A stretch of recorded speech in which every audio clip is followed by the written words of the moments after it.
Hey buddy, Ash here from the Gooders and Blues, and hope you're all well, and hope you've all recovered from that shock that was Monday night football. A result that, let's be fair, we did not see that coming. When I was on my way in my first game in with the members of the club, Monday night football in the River Bar, and it was great to see everybody there, and we were all the first thing we could talk about was just the fact of the way he was setting out that game. Obviously we had no Dominic Calvert-Lewin, Rondon was on the bench, so Richarlison was up front, and a back, the defensive line, I suppose, they call it a back five, or a back, the back three centre halves with the wing backs of Mina, Godfrey, and of course Michael Keane. We were, in one sense, you're glad to see Ben Godfrey back.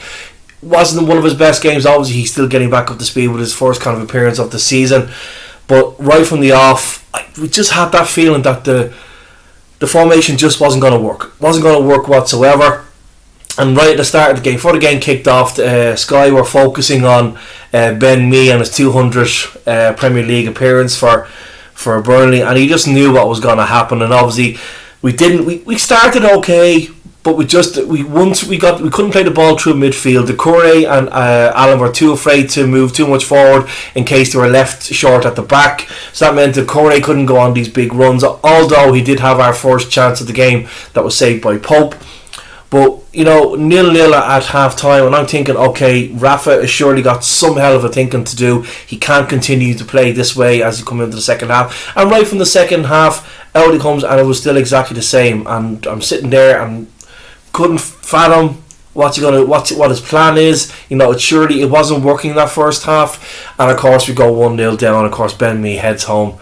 Wasn't a great goal from our point of view. Defensively we didn't clear it fully, and I think it was Gunnarsson flings it back in, and there was Ben Mee and he heads home past Pickford, and you're going, oh, here we go, they're beating us again at Goodison.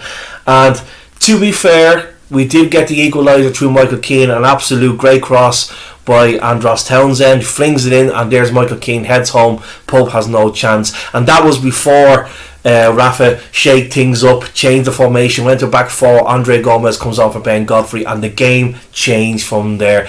And the moment, the goal of the season for somebody, a free transfer, an absolute worldly. And let's hope that Sky Sports go on about this for the next couple of days, like they have done with Bruno Fernandes' goal with Manchester United. This was an absolute. We lost our voice in the River Bar over this. Could not keep the screams down. Even the Brazilian crowd that were sitting in the corner, they couldn't help but just get up and cheer when Andros Townsend buries that. Comes in on the right hand side, takes the defender on, and with a left foot. I've never seen a ball. As I think it was Cam on the Mighty Blues mentioned in one of his streams. I suppose if you're there and you watched it the first time around, it goes into the back of the net, and we're screaming, oh my god, we're now in front, we've now taken the lead over Burnley. It's not until you see the replays of that goal, what an absolute wonder strike, and I mean a wonder strike. Actually, let's get a brand new dictionary word and give it something brand new, and put a picture of Andros Townsend behind it. The ball, I never seen a shot like that move. So ascending, descending, and right into that top corner. Goalkeeper did nothing about it. And then a few minutes later, Doucouré, because he now had that freedom to move with Gomez in there, slots in another fantastic ball, and there's Demarai Gray. Knew what he was doing, never changed his mind, didn't go, oh crap, I'm 1-on-1 the goalkeeper, what'll I do? 1-on-1, made his mind up, never changed his mind, and slots it to down the right hand side of the keeper, and it was 3-1, and it could have been a lot more.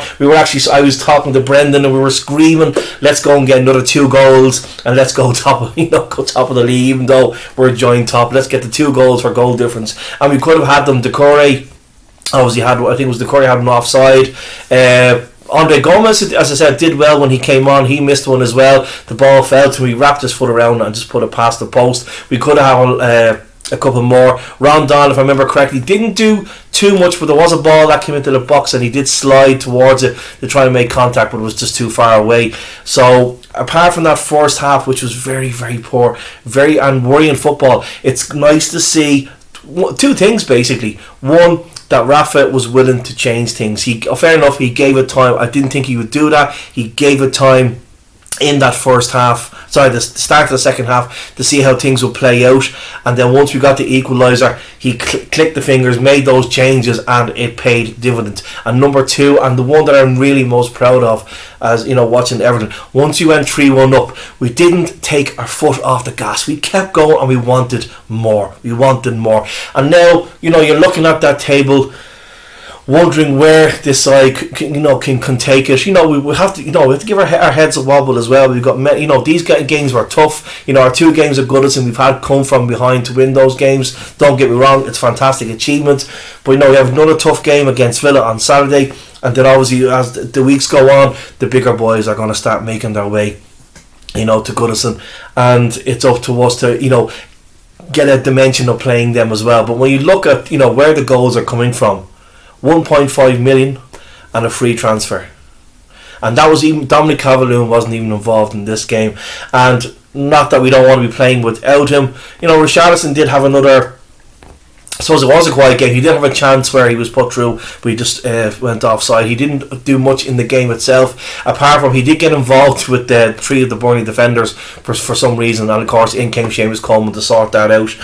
But it looks like, you know, hopefully, you know, Dominic Calvert-Lewin's only going to be gone for 2 to 3 weeks, which means, and I suppose if we can do without him for the 2 or 3 weeks, make sure that this toe issue is sorted once and for good. We don't want him to keep on playing it, and then, oh my God, we are in trouble, and then having to rely on other players when, you know, we know that Dominic Calvert-Lewin has been off to a great start already. So that was it, guys. 3-1, an absolute fantastic second half. Where can we go from here? Time obviously will tell, but a great achievement for the guys, and it's just amazing to see 2 of our transfers, you know, playing dividend to the side. So next up is, as I said, Aston Villa on Saturday.